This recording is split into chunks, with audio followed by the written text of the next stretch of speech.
Dernier chapitre de Siracide. Eh oui. Donc préparez-vous là, ça va être l'apothéose. Et on va terminer en beauté avec une dernière figure, celle d'un grand prêtre, Simon, fils d'Onias, le grand prêtre au temps où ce livre fut rédigé. Ce qu'il faut imaginer, c'est que Ben Sirac, qui était juif à Alexandrie, avait dû faire un pèlerinage à Jérusalem parce que d'après la loi, tout juif doit célébrer la Pâque à Jérusalem. Quand on est dans la diaspora, c'est compliqué, mais probablement qu'il avait dû faire une fois dans sa vie le pèlerinage jusqu'à Jérusalem et que là, il avait vu de ses yeux, le grand prêtre d'alors. Et manifestement, ce qu'il a vu lui a coupé le souffle. C'est comme, comment je pourrais vous dire ça ? La première fois que j'ai vu les pyramides, j'étais allé voir mes frères en Égypte. Les pyramides, j'ai passé mon temps à les voir dans des livres. Et il n'y a rien de plus bête qu'une pyramide. Je veux dire, c'est un triangle, un tétraède exactement. N'empêche que la première fois que je les ai vus, j'ai eu le souffle coupé et j'avais l'impression d'avoir plongé dans mes livres d'histoire, ou plutôt que mes livres d'histoire étaient tout d'un coup devenus réalité devant moi. C'est ce même émerveillement qu'a dû connaître Ben Sirac quand il était à Jérusalem, et la fierté d'appartenir à un peuple qui avait de si nobles institutions et une si belle liturgie. Donc, profitez du spectacle. Aujourd'hui, Ben Sirac vous emmène en pèlerinage. Siracide 50-51.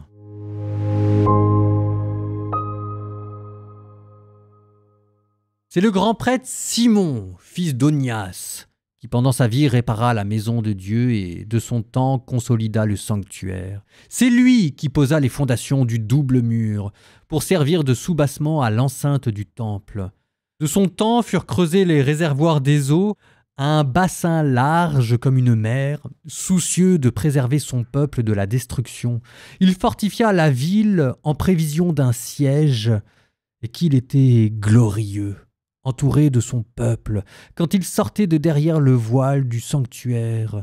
Il était comme l'étoile du matin au milieu des nuages, comme la lune au moment de son plein, comme le soleil resplendissant sur le temple du Très-Haut, comme l'arc-en-ciel qui illumine de gloire les nuages, comme la rose en fleurs au jour du printemps, comme le lys près des sources d'eau, comme les jeunes pousses du Liban au jour de l'été, comme l'encens qui brûle sur l'encensoir, comme un vase d'or massif tout orné de pierres précieuses, comme l'olivier qui se couvre de fruits, comme le cyprès qui s'élève jusqu'aux nuages.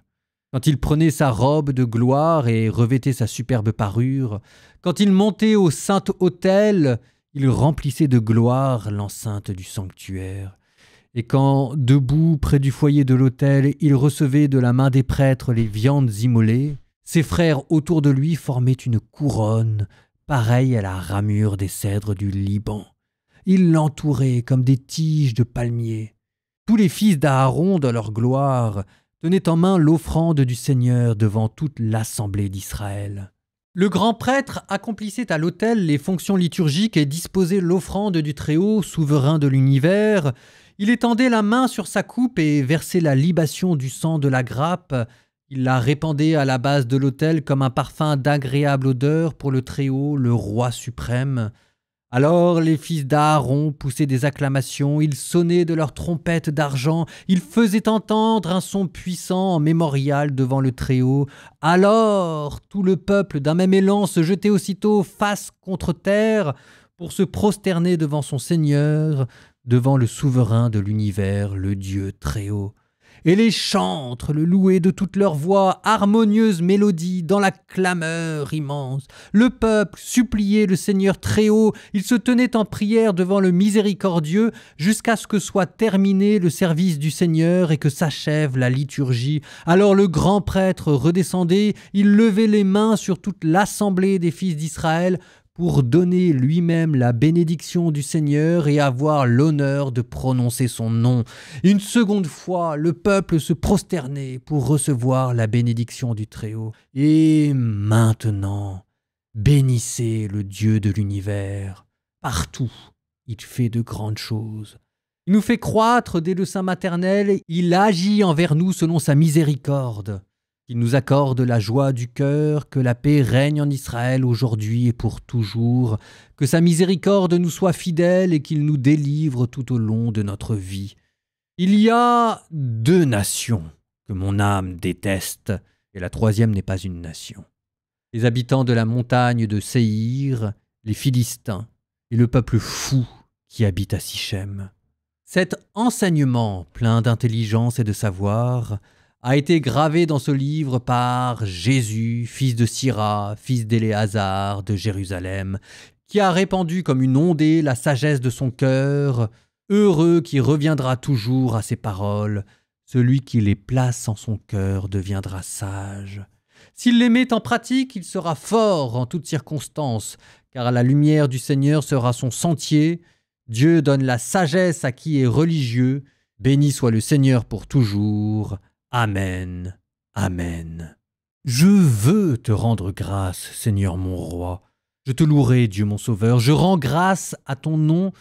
Tu as été pour moi un défenseur et un soutien. Tu as délivré mon corps de la perdition, du piège de la calomnie et des lèvres menteuses. Face à mes adversaires, tu as été mon soutien. Par la grandeur de ta miséricorde et de ton nom, tu m'as délivré des mâchoires qui allaient me dévorer, des mains qui menaçaient ma vie, de tourments innombrables, du bûcher qui me suffoquait de toutes parts. Tu m'as délivré d'un feu que je n'avais pas allumé, du gouffre profond de la mort, de la langue impure et de la parole mensongère, lorsqu'une langue injuste me calomniait auprès du roi. J'étais arrivé tout près de la mort, ma vie était descendue au seuil du séjour des morts. On m'assiégeait de tous côtés, aucun homme pour me secourir. Je regardais si quelqu'un me viendrait en aide, mais il n'y avait personne. Alors je me suis rappelé ta miséricorde, Seigneur, et ta bienveillance éternelle. Tu retires de la peine ceux qui t'attendent. Tu les sauves de la main des ennemis. De la terre, j'ai fait monter ma supplication, j'ai prié pour être arraché à la mort. J'ai invoqué le Seigneur, Père de mon Seigneur, pour qu'au jour de détresse, il ne m'abandonne pas. Livré sans main au pouvoir des orgueilleux, et sans me lasser, je louerai ton nom. Je te chanterai dans l'action de grâce. Ma prière a été exaucée. Tu m'as sauvé de la perdition, tu m'as tiré du malheur. C'est pourquoi je veux te rendre grâce et te louer. Je bénirai le nom du Seigneur. Quand j'étais encore jeune et que je n'avais pas à errer çà et là, aux yeux de tous, j'ai cherché la sagesse dans ma prière. Devant le temple, je priais pour la recevoir et jusqu'au bout, je la rechercherai. Depuis la fleur jusqu'à la maturité de la grappe, elle a été la joie de mon cœur. Mon pied s'est avancé sur le droit chemin. Depuis ma jeunesse, je marchais sur ses traces. Il m'a suffi de tendre un peu l'oreille pour la recevoir et j'y ai trouvé de grandes leçons. Grâce à elle, j'ai progressé. Je rendrai gloire à celui qui me donne la sagesse. J'ai résolu de la mettre en pratique. Ardemment, j'ai désiré le bien et jamais je n'aurai à le regretter. Pour elle, j'ai vaillamment combattu. J'ai mis à pratiquer la loi beaucoup d'exactitude. J'ai levé mes mains vers le ciel. J'ai déploré de la connaître si mal. J'ai dirigé mon âme vers elle. C'est dans la pureté que je l'ai trouvée. Avec elle, dès le commencement, j'ai trouvé l'intelligence. C'est pourquoi je ne serai jamais abandonné. Bouleversé jusqu'au fond de moi-même, je l'ai recherchée. C'est pourquoi j'ai obtenu un bien excellent. En récompense, le Seigneur m'a donné une langue avec laquelle je le louerai. Approchez-vous de moi, vous qui n'avez pas d'instruction. Prenez place dans mon école. Pourquoi dire que vous manquez de sagesse? Pourquoi vos âmes ont-elles si grande soif? J'ouvre la bouche et déclare. Faites-en l'acquisition sans rien payer. Placez votre cou sous le joug et recevez l'instruction. On la trouve tout près de soi. Constatez-le de vos yeux en prenant peu de peine. J'ai trouvé beaucoup de repos. Accédez à l'instruction à grand prix d'argent, vous en retirez beaucoup d'or. Que votre âme trouve sa joie dans la miséricorde du Seigneur. N'ayez pas de honte à le louer. Accomplissez votre œuvre avant le temps fixé, et il vous donnera la récompense en son temps.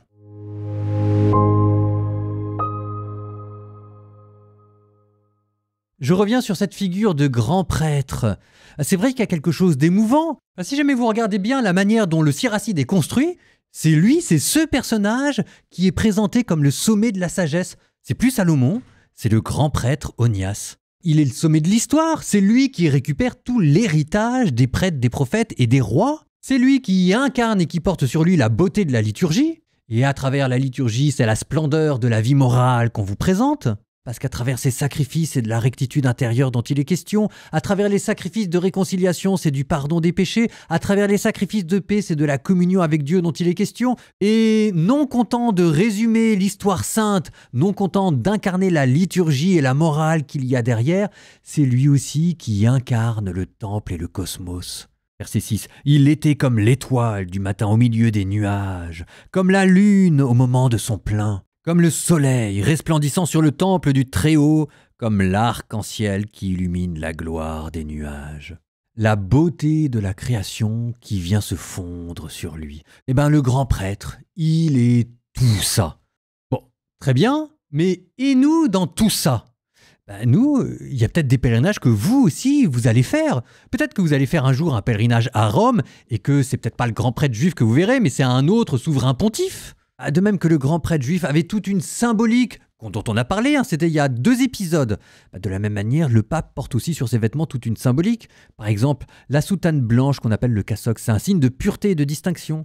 Par exemple, la ceinture, le ruban blanc autour de la taille, qui signifie la chasteté, et la tenue de service. Parce que la tenue de service, c'est comme une ceinture nouée autour des reins. Vous avez la calotte sur la tête, qui a un signe d'humilité qui rappelle la tonsure ancienne. La tonsure, ça c'est le symbole de la consécration. Le grand prêtre, lui, il avait l'ourim et le toumine pour symboliser son pouvoir judiciaire de discernement.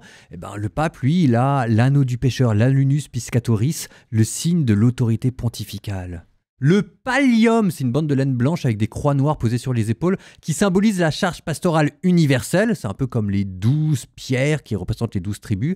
Vous avez la mitre, le chapeau bizarre, là, le chapeau pointu, qui symbolise l'autorité épiscopale et qui d'ailleurs, d'après la tradition, reprend le turban des grands prêtres juifs. Alors on peut rire de tout cet accoutrement. On peut aussi se dire que c'est beaucoup plus biblique que ça n'y paraît et que c'est une manière de relire et de se réapproprier aussi tout l'héritage de l'Ancien Testament. Alors ça, c'est le pèlerinage qu'on peut faire sur terre, à Jérusalem ou à Rome, mais c'est aussi l'image d'un autre pèlerinage que nous ferons un jour pour aller jusqu'au ciel. Un pèlerinage intérieur, disent les pères de l'Église, que nous faisons à pas d'amour, à pas de charité. Et qui nous mènera, lui, devant un autre grand prêtre, le grand prêtre éternel selon l'ordre du roi Melchisédek, avec une autre liturgie, la liturgie céleste. Au nom du Père et du Fils et du Saint-Esprit, Amen.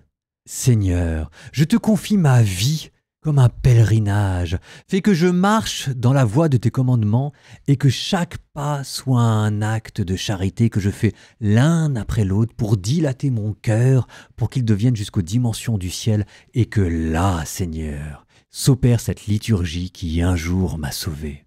Un jour, Seigneur, je te verrai de mes yeux. En attendant, Seigneur, veille sur moi et sur toute cette communauté qui, avec moi, chemine vers toi.